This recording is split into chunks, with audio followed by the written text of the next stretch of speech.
Hey, good morning, everybody. Happy Tuesday to you, and I am so thankful that you have chosen to join me for a Tuesday edition of 5 Minutes with Phil. And I appreciate it so much that we can connect together and look at God's Word together. Now, today, I would like to direct our thoughts on the subject of money.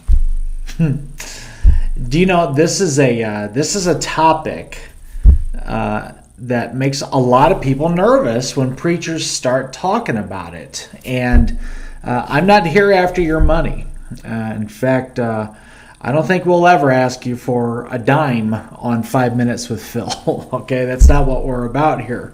I think a lot of people have seen abuses, and sometimes they get mad because they hear people talk about money in the church, and really it's not something that we should run from or try to avoid. It's actually something that we should really get a good biblical perspective on, and I want to deal with that today. So with that being said, I want to direct our thoughts to Paul's writing to a young pastor by the name of Timothy.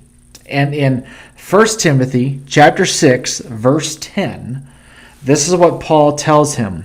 For the love of money is the root of all kinds of evil. And some people, craving money, have wandered from the true faith and pierced themselves with many sorrows.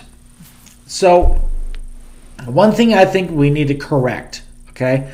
Because I hear this from time to time. You might see it in movies or TV shows, and people will try to quote this verse, but they get it wrong when they say that money is the root of all evil. Well, no. Money is not the root of all evil. It's the love of money that is the root of all kinds of evil. So, what do we do with a verse like that? I mean, we all know that we need money to survive, and in these days it seems to be available less and less, and things cost more and more. And so a lot of times we get stressed out about money and how much we have and what's going on with that. And Paul makes a really important statement on how we should not crave money. We should not love money. In fact, he says this is what happens to people who crave money. He said, first of all, they wander from the faith.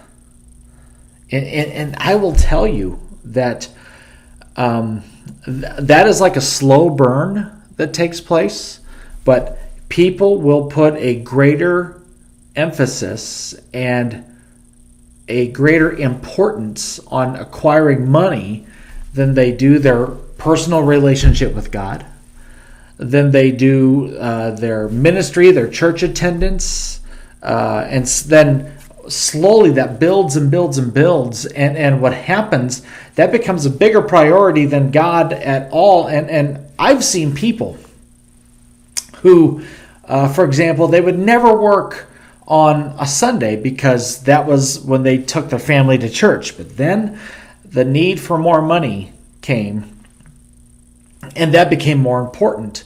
And then what happens, these people, they don't even go to church anymore. The family doesn't go to church anymore. It's a really sad scene. But Paul doesn't stop there. He says, not only do people who love money tend to wander from the faith, but they have also pierced themselves with many sorrows. See, here's the deal. When you have this craving and this love for money, what often happens is that becomes so out of balance that you begin to suffer in other parts of your life. Your family breaks down. Your job can be a mess. I've seen people that will pursue all kinds of things that are not healthy whatsoever, all in the name of trying to get more money. Now listen, having money is not a bad thing. Not at all.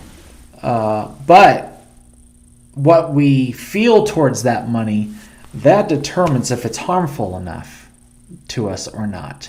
So I want to challenge you today. Get a balanced approach to your approach to money. Don't let money control you. You control your money. And I think God will honor when his children have a real balanced approach to the subject of money. So let that challenge you today, okay? Love you. Thank you for joining me. We'll hopefully see you tomorrow. Bye-bye.